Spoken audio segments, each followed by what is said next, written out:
Искам да кажем, че треба да надминеме времето на заблудите. Заблуда е, че денешния миг македоно-българските отношения не се най-ниска точка. Македоно-българските отношения се затегнати, че македоно-българските отношения не върват добра посока. Аз съм на вече сериозни години, истина роден съм след Втората световна война, но това са много години. Не помним некога да се били добри македоно-българските отношения.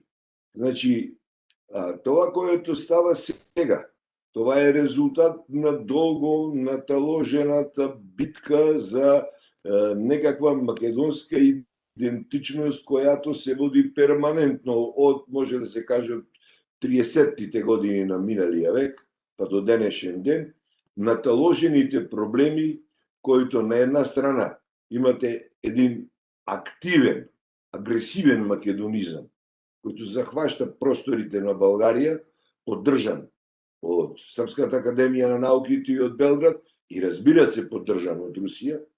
И на друга страна имате политиката на България, която винаги е била компромисерска, винаги е била в смисъл добронамерна, в точната смисъл на думата, да не се правят проблеми на нашите братия в Македония. Един ден, надеждата е била, че един ден ще ги разрешим отношения и така. Заради всичко това се стигна до тая фаза, в която сме денес.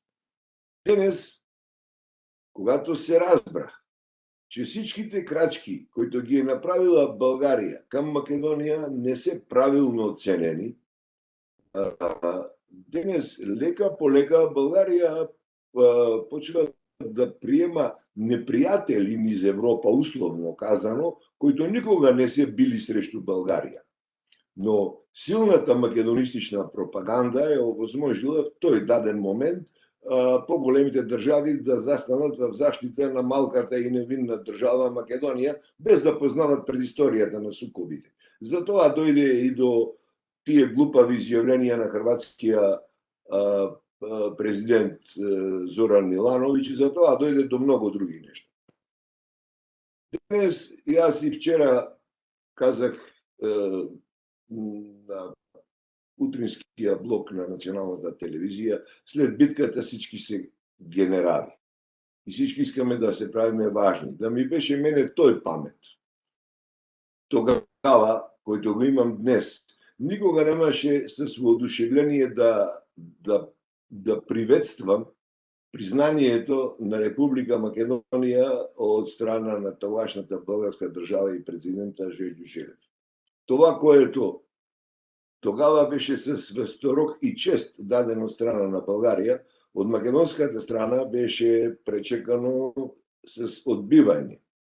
В смисъл, първо нямаше никаква благодарност, а второ, когато ти се сещаш, по тия времена вече идваше към Македония, како македонските историци, да кажем, помним точно Блаже Ристовски, така говореа, България не ни треба да ни признава. Та треба да ни признае нацията, треба да ни признае езика, треба да ни признае, че е била фашистички окупатор Втората световна война, треба да поеме отговорността за депортацията на македонските евреи в Треблинка и така натаму, на место да има еден човешки дух на благодарност и приближителност към на двете държави и на народа, който живее тука и таму, и които всички сме роднини и братовчеди. Да не забравяме, поне 2 милиони хора с македонски произход живеят в България.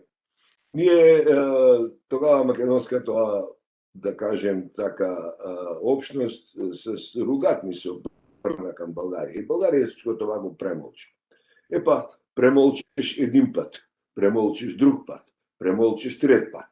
И сега стигаме в положението, когато хрватския президент говори глупости на явен совир на Бърдо Бриони, когато германската посланичка в Македония говори, че България поставя Македония в неприятна ситуация, германската посланичка, която сигурно знае защо е воювала България на страната на Германия в 2 световни войни, идваме сега до ситуација да нашите двама президенти пътуват за Рим с един самолет, обаче съмнявам се, че за нещо са се разбрали. Имам желанието да се разберат за нещата, обаче тая работа некако не върви.